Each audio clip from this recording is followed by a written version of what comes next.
Last பார்ட்டில் நம்ம விராஜை மயக்க ஊசி போட்டு அவனை ஒரு மூட்டை மாதிரி கட்டி டிக்கியில் வச்சுட்டு எங்கேயோ கூட்டிகிட்டு போயிட்டு இருக்கானுங்க. கொலை பண்ண போகிறானுங்கன்னு நினைக்கிறேன். இந்த பக்கம் நம்ம ஹீரோவும் ஹீரோயினியும் பைக்கில் வந்துட்டு இருந்தாங்க இல்லையா. ஸோ சடனாக வந்து பைக் அப்படியே ஆஃப் ஆகிடுது. என்னாச்சு இந்த பைக்குக்கு சடனாக? ஒருவேளை ரொம்ப நாள் கழிச்சு ஓட்டுறதுனால ஏதோ ஸ்டாக் ஆகி நிற்கிது போல. இரு நான் சரி பண்ணுறேன் அப்படின்னு சொல்லிட்டு நம்ம ஹீரோவும் ஏதோ ட்ரை பண்ணிட்டு இருக்கான். பட் அவனுக்கு வந்து அந்த டச்சு விட்டு போயிடுச்சு. என்ன பண்ணிட்டு இருக்கீங்க அப்படின்னு வந்து கேட்டுட்டு இருக்கா. நான் இதை சரி பண்ணிட்டு இருக்கேன், பார்த்தா தெரியலையா அப்படிங்கிற மாதிரியே சொல்லிட்டு இருக்கான். பட் அவனால் முடியல அப்படிங்கிறது நம்ம ஹீரோயினிக்குமே தெரியுது. இது ஒன்றும் உங்களோட காரு கிடையாது, இது உங்களோட பழைய பைக், இதெல்லாம் உங்களால் சரி பண்ண முடியாது அப்படின்னு சொல்லிட்டு இருக்கா. ஹலோ, பேசிக்கலி ஐ எம் ஒரு வாட்ச் மெக்கானிக் அப்படிங்கிற மாதிரி, ஐ எம் ஒரு பைக் மெக்கானிக், என்னால் எதுவும் முடியும் அப்படிங்கிற மாதிரி சொல்லிட்டு இருக்கான். பட் இது உங்களால் முடியாது அப்படின்னு சொல்லிட்டு பேசிகிட்டு இருக்கும் போதே டக்குன்னு அங்கே மழை வந்துடுது. உடனே இவங்க ரெண்டு பேரும் அந்த மலையில் டான்ஸ் ஆடிட்டு இருக்கிறாங்க, ரொமான்ஸ் பண்ணிக்கிட்டே. பார்க்கறதுக்கு என்னமோ க்யூட்டாக தான் இருக்குது, டிவியில் பார்த்து ரசிச்சிக்கலாம் இவங்க இப்படி ரெண்டு பேரும் டான்ஸ் ஆடுறத. பட் ரியல் லைஃப்பில் வந்து இது மாதிரிலாம் நடக்குமா என்ன? நட்ட நடு ராத்திரியில் நடு ஜாமத்தில் ரோட்டில் நின்று டான்ஸ் ஆடிட்டு இருக்காங்க, யாருமே இல்லை. இது மாதிரிலாம் ரியாலிட்டியில் நடக்குமா என்ன? பட் இது தெரியாமல் நிறைய பேர் ஹிந்தி சீரியல்ஸை பார்த்து ஏமாந்து போயிருக்காங்க, இன்க்ளூடிங் மீ. யார் யாரெல்லாம் இப்படி ஏமாந்தீங்க அப்படின்னு கமெண்டில் சொல்லுங்கள். அப்புறமா ரெண்டு பேரும் டான்ஸ் ஆடி முடிச்சுட்டு வானத்தில் இருக்கிற நிலாவை பார்த்தபடியே நம்ம ஹீரோயினோட மடியில் படுத்துட்டு சொல்லிட்டு இருக்கான். I am so sorry Chiyani, long drive போகணுன்னு ஆசைப்பட்டல, பட் அது முடியாமல் போயிடுச்சு அப்படின்னு சொல்லிட்டு இருக்கான். பரவாயில்ல, நான் உங்கள் கூட லாங் ட்ரைவ் போகணுன்னு ஆசைப்பட்டதே உங்கள் கூட டைம் ஸ்பெண்ட் பண்ணணுன்னு தான், அதுதான் இப்போ நடந்துருச்சு அப்படிங்கிற மாதிரி சொல்லிட்டு இருக்கா. சரி, நீ ஹாப்பியாக இருக்கல்ல, சந்தோஷமாக இருக்கியா அப்படின்னு கேட்டால் நான் ரொம்ப ரொம்ப சந்தோஷமாக இருக்கேன் அப்படின்னு சொல்லிட்டு இருக்கா.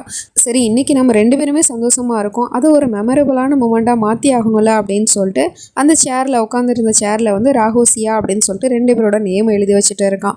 இதுக்கப்புறம் நம்மளோட வருஷம் எல்லா கல்யாண நாளைக்கும் இங்கே வந்துடணும் அப்படிங்கிற மாதிரி சொல்லிட்டு அப்படியே ஹக் பண்ணி பேசிகிட்டே இருக்காங்க. அப்போ அங்கே போலீஸும் வந்துடுது. என்ன பண்ணிட்டு இருக்கீங்க, பப்ளிக்கில் நான்சென்ஸ் பண்ணிட்டு இருக்கீங்களா அப்படிங்கிற மாதிரி கேட்டு இருக்காங்க. அதெல்லாம் இல்லை, நாங்கள் ரெண்டு பேரும் புருஷன் பொண்டாட்டி அப்படின்னு சொன்னால் அவர் நம்ப மாட்டேங்கிறாரு. என்ன இப்படிலாம் சொல்லி யாரை ஏமாற்ற பார்க்குறீங்க, நீங்கள் லவர்ஸ் தானே அப்படிங்கிற மாதிரி சொல்லிட்டு கொஞ்சம் தப்பாக பேசிகிட்டு இருக்காரு. உடனே நம்ம ஹீரோக்கு கோவம் வந்துடுது. அப்போ சியா தான் அவனையே ஆஃப் பண்ணிவிட்டு கழுத்தில் கிடக்கிற தாலியும் நெத்தியில் வச்சிருக்க குங்குமத்தையும் காட்டி நாங்கள் உண்மையிலே புருஷன் பொண்டாட்டி தான் சார் அப்படிங்கிற மாதிரி சொன்னதும், சரி இதுக்கப்புறம் இந்த மாதிரிலாம் பண்ணாதீங்க, இங்கேருந்து போங்க, வீட்டுக்கு போய் எதாக இருந்தாலும் பண்ணிக்கோங்க அப்படின்னு சொல்லிட்டு ஒரு வார்னிங்கை கொடுத்துட்டு அங்கேருந்து போயிடுறாரு. அதுக்கப்புறம் இவங்க ரெண்டு பேரும் ரோட்டில் நடந்து வந்துட்டு இருக்காங்க. அப்போ நம்ம சியா வந்து சிரிச்சிட்டு இருக்கா. நீ எதுக்கு சிரிக்கிறேன்னு கேட்டால், இல்லை நம்ம ரெண்டு பேரும் மாறி மலையில் ரொமான்ஸ் பண்ணிக்கிட்டு டான்ஸ் எல்லாம் ஆடினோம், அப்போ வந்து போலீஸ் பிடிக்காமல் இப்போ நம்ம சும்மா பேசிட்டு தான் இருந்தோம், ஆனால் இதை சந்தேகப்பட்டு போலீஸ் வந்து வார்னிங் கொடுத்துட்டு போகிறாங்க, அதை நினச்சாதான் சிரிப்பாக இருக்குது அப்படிங்கிற மாதிரி சொல்லிட்டு இருக்கா. இது உனக்கு சிரிப்பாக தெரியுதா? ஏன் பொண்டாட்டி கூட நான் எங்கே வேணால் எப்போ வேணால் ரொமான்ஸ் பண்ணுவேன், அதெல்லாம் கேட்குறதுக்கு அவனுங்க யார் அப்படிங்கிற மாதிரி சொல்லிட்டு திரும்பவும் ரெண்டு பேரும் ரொமான்ஸ் பண்ண ஸ்டார்ட் பண்ணிட்டாங்க அந்த நடு ரோட்லேயே. அப்போ பார்த்தா எதுதாப்புல ஒரு கார் வந்து இவங்க ரெண்டு பேரும் மோத வருது. டக்குன்னு நம்ம ஹீரோயினி அந்த பக்கமாக தூக்கி காப்பாற்றிடுறான். பட் அந்த காருக்காரனை பிடிக்க போகும்போது இவ கழுத்தில் இருக்கிற தாலி வந்து அவனை தடுத்துருது. உன்னோட தாலி மட்டும் இப்போ என்னை தடுக்கலன்னு வச்சுக்கேன், நான் அவனை ஒரு வழி பண்ணியிருப்பேன் அப்படிங்கிற மாதிரி சொல்லிட்டு இருக்கான்.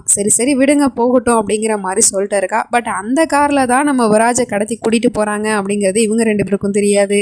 ஒரு இடத்துல அந்த விராஜும் டாக்டர் மூட்டை கட்டி இழுத்துட்டு வந்துட்டு, இதுக்கப்புறம் உனக்கு ட்ரீட்மெண்ட்லாம் தேவைப்படாது விராஜ், உன்னோட கதை இங்கேயே முடிய போகுது அப்படின்னு சொல்லிட்டு கன்னை எடுத்துகிட்டு அவனை ஷூட் பண்ண போயிட்டே இருக்கான். டக்குன்னு நம்ம விராஜ் அந்த கன்னை தள்ளி விட்டுட்டு அவனோட கையை பிடிச்சி கடிச்சு விட்டுட்டு அதுக்கப்புறம் அவன் மேலே ஏறி உட்காந்துக்கிட்டு மாங்கு நேரமோ சின்ன பசங்க அடிக்கிற மாதிரி அடிச்சுட்டு அங்கேருந்து ஓடி போயிடுறான். இவனும் பின்னாடியே துரத்திட்டு போயிட்டே இருக்கான். பட் கன்னை வச்சு ஷூட் பண்ணிடுறான். நம்ம விராஜ்க்கு என்ன ஆச்சு அப்படிங்கிறது தெரியல. அப்படியே அங்கே சீன் கட் ஆகிடுது. இப்போ மறுநாள் மார்னிங் ஆகிடுது. காலங்கத்தில் நம்ம ஹீரோ வந்து நடந்ததெல்லாம் பற்றி யோசிச்சு பார்த்துட்டு இருக்கான். அந்த கொலைகாரன் வந்தான் இல்லையா, ஸோ அவனை பற்றியே யோசிச்சுட்டு இருக்கான். அப்புறம் நம்ம ஹீரோயினை பற்றியும் யோசிக்கிறான். அவள் சொன்னா இல்லையா, நம்ம ரெண்டு பேருக்குள்ள எந்த ஒரு ஒளிவு மறைவும் இருக்கக்கூடாது அப்படின்னு சொல்லிட்டு. அப்படியே அவன் அதை பற்றி யோசிச்சுட்டு இருக்கும்போது அங்கே நம்ம ஹீரோயினியும் வரா. காலங்கத்தில் எப்போதும் போல் புருஷன் கையால் குங்குமத்தை வச்சு விட சொல்கிறா. அவனுமே வச்சு விட்டுட்டு இருக்கான். பட் இருந்தாலும் நம்ம ஹீரோவுக்கு ஒரு கில்ட்டினஸ் ஃபீலிங்காகவே இருக்குது. பொண்டாட்டிக்கிட்ட பொய் சொல்லிட்டு இருக்கமே அப்படின்னு சொல்லிட்டு. இன்றைக்கி என்ன நடந்தாலும் சரி அவகிட்ட உண்மையை சொல்லியே ஆகணும் அப்படின்னு சொல்லிட்டு, இங்கே பாரிசியானா உன்னை ரொம்ப காதலிக்கிறேன், அது உனக்கு தெரியும் தானேன்னு கேட்டால், ஆமாம் அஃப்கோர்ஸ் எனக்கு தெரியும், நீங்கள் என்ன ரொம்ப காதலிக்கிறீங்க, அதே மாதிரி நானும் உங்களை காதலிக்கிறேன் அப்படின்னு சொல்லிட்டு இருக்கா. அப்போனா நான் ஒரு விஷயம் சொல்லுவேன், அது நீ கோவப்படாமல் கேட்கணும் அப்படின்னு சொல்லிட்டு இருக்கான். என்னது சொல்லுங்க அப்படின்னு சொல்லிட்டு அவளும் கேட்குறா. அது வந்து அப்படின்னு சொல்லிட்டு அந்த விஷயத்த சொல்கிறதுக்கு முன்னாடி அங்கே தங்கச்சிக்காரி வந்து ஏசிபி வந்திருக்காரு, உங்களை அம்மா கூப்பிட்டாங்க வாங்க அப்படின்னு சொல்லிட்டு ரெண்டு பேரையும் கீழே கூப்பிட்டுட்டு இருக்கா. கீழே வந்து பார்த்தா அந்த ஏசிபி முன்கூட்டியே வந்து இந்த அம்மா கிட்டே எல்லா விஷயத்தையும் போட்டு கொடுத்துட்றாரு. இந்த மாதிரி விராஜ் வந்து ஒரு கான்ட்ராக்டர் கில்லர் வந்து கொல்ல பார்த்தான். அப்போ நம்ம ராகுவ தான் வந்து அவனை போய் காப்பாற்றிருக்காப்ல அப்படிங்கிற மாதிரி சொல்லி போட்டு கொடுத்துட்றாரு. இதை கேட்டது நம்ம அம்மாவுக்கு பயங்கரமான ஷாக்காக இருக்குது. நீங்கள் என்ன சொல்கிறீங்க அப்படின்னு கேட்டுட்டு இருக்காங்க. அதை விட ஷாக்கு நம்ம ஹீரோயினிக்கு தான். ஒரு பொய்யை சொல்லிட்டானே புருஷங்காரன் அப்படிங்கிற மாதிரியே பார்த்துட்டு இருக்கா. அது மட்டும் இல்லாமல் அந்த ஏசிபியும் ஆமாம் விராஜ் அவன் கொல்ல ட்ரை பண்ணான், பட் இருந்தாலும் கரெக்டான நேரத்தில் வந்து ராகுவை காப்பாற்றிட்டாரு. அது மட்டும் இல்லாமல் அந்த பையன் தான் வந்து உங்கள் ஃபேமிலியில் இருக்கிற 2 பேரையுமே கொண்டு இருக்கான் அப்படிங்கிற இந்த உண்மையுமே சொல்லிட்டு இருக்காரு. இதை கேட்டு தான் அவங்க எல்லாருக்கும் பயங்கரமான ஷாக்காக தான் இருக்குது. பட் நம்ம ஹீரோக்கு இந்த ஏசிபி மேலே கோவம் தான் வருது. நான் சொல்கிறதுக்கு முன்னாடியே நீ ஏன்டா முந்திக்கிட்ட அப்படிங்கிற மாதிரியே பார்த்துட்டு இருக்கான். ஆனால் சார் அவனை தானே நம்ம தேடிட்டு இருந்தோம், அவனை பிடிக்க வேண்டியதானே அப்படின்னு சொன்னால் அன்ஃபார்ச்சுனேட்லி அவன் வந்து செத்து போயிட்டான். ராகு அவனை துரத்தி பிடிக்க போகிறதுக்குள்ளே அவன் ஒரு லாரியில் அடிபட்டு செத்து போயிட்டான் அப்படின்னு சொல்லிட்டு இருக்காரு. அது மட்டும் இல்லாமல் அந்த பையில வந்து ராணா தான் அனுப்பியிருக்கான். அந்த ராணா யாருங்கிறத நான் கூடிய சீக்கிரத்திலே கண்டுபிடிக்கிறேன் அப்படிங்கிற மாதிரி சொல்லிட்டு இருக்காரு. பட் அம்மாவுக்கு தான் இதெல்லாம் நம்ப முடியல. பையன்கிட்டையும் கேட்குறாங்க, ஏசிபி சொல்கிறதுலாம் உண்மையா ராகு, நீ அந்த விராஜை காப்பாற்றினியா, இந்த விஷயத்தை பற்றி ஏன் என்கிட்ட சொல்லலை அப்படின்னு கேட்டுட்டு இருக்காங்க. அதுக்கு அவன் பதில் சொல்கிறதுக்குள்ளே இந்த ஏசிபி முந்திக்கிட்டு நீங்கள் என்ன சொல்ல வரீங்க அப்படின்னா, இந்த விஷயத்தை பற்றி எதுவுமே ராகு உங்ககிட்ட சொல்லலையா, அப்போ நான் தான் வந்து எல்லாருக்கிட்டே சொல்லிட்டேனோ, ஐம் ஸோ சாரி ராகு அப்படிங்கிற மாதிரி வேற சொல்லிட்டு இருக்காரு. இதெல்லாம் பார்க்கும்போது நம்ம ஹீரோக்கு கோவம் தான் வருது. அவருமே இவங்கிட்ட வந்து இங்கே பாருங்க ராகு, அவன் யார் என்னங்கிறது நமக்கு தெரியாது, அந்த ராணா யாருங்கிறது இன்னுமே ஒரு கேள்விக்குறியாக தான் இருக்குது. ஆனால் அவன் வந்து உங்கள் குடும்பத்தோட எதிரிங்கிறது மட்டும் நல்லா தெரியுது. அதனால தான் அவன் உங்கள் குடும்பத்துலேருந்து 2 பேரை சாவடிச்சிருக்கான். அடுத்து அவன் யாரை வேணாலும் கொள்ளலாம், ஏன் அது நீங்களா கூட இருக்கலாம் அப்படிங்கிற மாதிரி சொல்லிட்டு கொஞ்சம் மறைமுகமாக அட்வைஸ் பண்ணுறேங்கிற பேரில் அப்படியே நம்ம ராகு வந்து மிரட்டிட்டு இருக்காரு. இங்கே பாருங்க மிஸ்ஸஸ் சிங், நான் வந்து இந்த கேஸை சால்வ் பண்ணிக்கிறேன். இந்த கேஸில் உண்மையான கொலைகாரன் யாருன்னு நான் சீக்கிரமாகவே கண்டுபிடிக்கிறேன். ஆனால் அது வரைக்கும் உங்கள் பையனை வந்து இதில் இன்வால்வ் ஆக வேணான்னு சொல்லுங்கள். தேவையில்லாமல் அவர் இதில் இன்வால்வ் ஆகினாரு அப்படின்னா உங்கள் குடும்பத்துக்கு தான் பிரச்சனை. அந்த ராணா யாருங்கிறது நமக்கு தெரியாது, ஆனால் அவன் ரொம்ப ஆபத்தானவன் அப்படிங்கிறது மட்டும் நமக்கு நல்லா தெரியும். அதனால உங்கள் பையனை கொஞ்சம் பார்த்து பத்திரமா வச்சுக்கோங்க அப்படிங்கிற மாதிரி சொல்லிட்டு இருக்காரு.